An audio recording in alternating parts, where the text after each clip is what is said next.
안녕하세요. 크리스천 영상학교는 연합 신목사입니다. 오늘은 두려워하는 자는 하나님의 군사가 아니다 라는 점으로 생각해 보겠습니다. 코로나 사태로 전 세계가 공포와 불안의 수렁에 빠져 있다고 해도 과언이 아니죠. 전문가들은 내년 이후에나 백신과 치료제가 나올 수 있을 것이며 그것들도 50%의 효과조차 장담할 수 없다고 말하고 있습니다. 호흡기 바이러스의 특성상 독감 백신처럼 절반의 효과만 있더라도 감지 덕지하다고 말이죠. 어쨌든 2, 3년 동안은 코로나 사태로 꼼짝 달싹 못하며 살아갈 것이고 그 후에나 지금의 공포를 겨우 벗어날 수 있을 것이라고 말하고 있어요. 그러나 그것도 지나가 봐야 할 것입니다. 세상 사람들이야 눈으로 보고 귀로 듣고 과학적으로 증명이 되는 것만 믿는 사람들이기에 그렇다 치고 크리스천들이라면 전지전능한 하나님을 믿는 백성들이 아닙니까? 그렇다면 하나님이 이 사태를 모르고 계실 리가 없겠죠. 그동안 우리네 교회의 설교마다 하나님께서 당신의 백성들을 지켜주시고 보호해 주신다는 덕담과 위로를 수도 없이 쏟아 부어주지 않았습니까?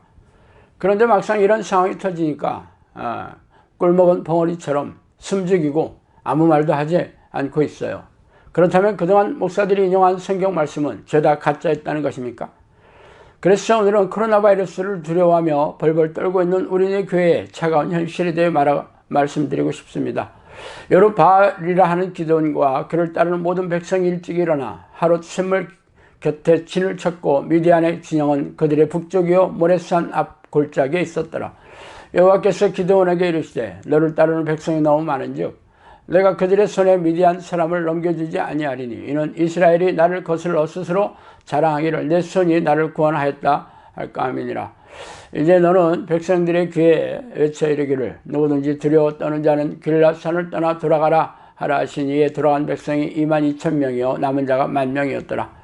사사기 7장 1절에서 3절 말씀이죠. 자, 이의 구절은 여러분도 잘 아시는 기드온과 300 용사에 대한 사건의 추임입니다. 수십만의 미디안과 동방의 군대가 이스라엘을 쳐들어오자 하나님은 기드온에게 전쟁을 위해 소집된 백성이 너무 많다고 하시며 그 숫자를 줄이라고 명령하십니다. 그러면서 두려워 떠는 자를 돌아가라고 명령하시죠.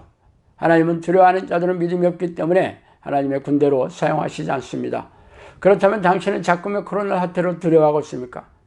아니면 하나님을 믿고 안심하며 평안해하고 계십니까?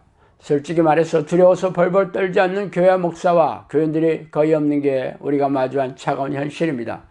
지존자의 은밀한 곳에 거주하며 전능자의 그늘 아래에 사는 자여 나는 여호와를 향하여 말하기를 그는 나의 피난처여 나의 요새여 나의 의뢰하는 하나님이라 하리니 이는 그가 너를 새 사냥꾼의 올무에서와 심한 전염병에서 건지실 것임이로다. 그가 너를 그의 깃으로 덮으시리니 내가 그의 날개 아래에 피하리로다. 그의 진실함은 방패와 순방패가 되시나니 너는 밤에 찾아오는 공포와 낮에 날아드는 화살과 어두울 때 퍼지는 전염병과 밝을 때 닥쳐오는 재앙을 두려워하지 아니하리로다. 시편 91편 1장에서 6절입니다. 믿는 자들에게 이러한 표적이 따르리니 곧 그들이 내 이름으로 귀신을 쫓아내며 수세방언을 말하며 뱀을 집어올리며 무슨 독을 마실지라도 해를 받지 아니하며 병든 사람에게 손을 얹으직 나으리라 하시더라. 마가복음 16장 17, 18절이죠. 성경은 하나님의 자녀들에게 악한 영의 사조를 받은 악한 사람들의 공격과 기근, 전쟁, 극심한 전염병 등의 재앙과 재해에서 지켜 보호해 주실 것을 약속하고 계십니다. 예수님도 믿는 자들에게는 악한 영의 공격, 이게 바로 어떤 독을 마실지라도 라고 얘기하신 거죠. 이러한 악한 영의 공격에 의한 피해를 입지 않을 것을 선포하고 계십니다. 그러나 자꾸의 코로나 사태로 인해 가장 피해를 보고 있는 곳이 어디입니까? 바로 교회입니다. 그렇다면 우리네 교회는 하나님께서 인정하시는 백성이 아니라는 뜻이 아닙니까? 그러나 그동안 우리네 교회에서는 3분짜리 영접기도와 주일 성수를 하기만 하면 구원이 확정되었고 교회에서 시키는 희생적인 신앙행위를 열심히 하면 하나님의 축복을 받아 성공하며 행복하게 살게 될 것이라고 말해오지 않았습니까? 그러나 코로나 사태가 교회를 덮치자 죄다 꼭꼭 숨어서 눈치만 살피고 있으니 참 기가 막힌 일입니다.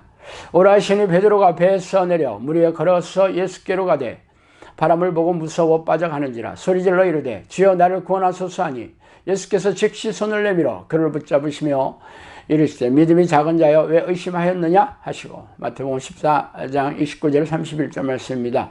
이 구절은 호수위를 걸어오시는 예수님에게 베드로가 자신도 호수위를 걷게 해달라고 요청하여 걷다가 바람과 풍랑을 보고 두려워하자 물에 빠져 예수님이 건져주시는 대목이죠. 이때 예수님께서 하신 말씀이 바로 믿음이 작은 자라고 책망하고 계십니다. 그렇다면 당신이 자꾸만 코로나 사태를 바라보며 두려워 벌벌 떨면서 방에서 나올 생각을 못하고 있다면 믿음이 작은 자의 모습을 보이고 있는 중이겠죠. 물론 교회에서 끊임없이 크고 작은 감염 사태가 나오는 것을 보고 어떻게 두려워하지 않겠느냐고 반문할 것입니다. 자꾸만 코로나 사태에 무능하고 무기력한 우리네 교회의 모습이 하나님이 돌보시지 않는 교회라는 것을 증명하고 있습니다. 그래서 당신이라도 그동안 하나님을 찾아오지 않는 패역한 죄악을 통해 자복하고 쉬지 않고 하나님의 이름을 부르며 전심으로 성령의 내주를 간구하는 기도의 습관을 들이시기 바랍니다. 지금의 코로나 때는 알곡과 쭉정의 신자를 골라내는 하나님의 기질입니다. 코로나 때는 그동안 교회 마당을 밟으면서도 기도와 말씀으로 하나님을 찾아오지 않는 패역한 우리네 교인들에게 교회를 주시려고 베푸시는 하나님의 배려입니다. 이러한 기회조차 무시하고 하나님을 찾을 생각을 하기보다 세상 뉴스를 바라보며 두려워하고 떨고 있다면 더 이상의 기회가 주어지지 않겠죠. 당신의 마음 안에 예수님이 주시는 평안 대신에 귀신이 주는 걱정과 염려, 두려움과 불안으로 가득 차 있다는 게 그 증거입니다. 자, 오늘은 여기까지 하겠습니다. 감사합니다.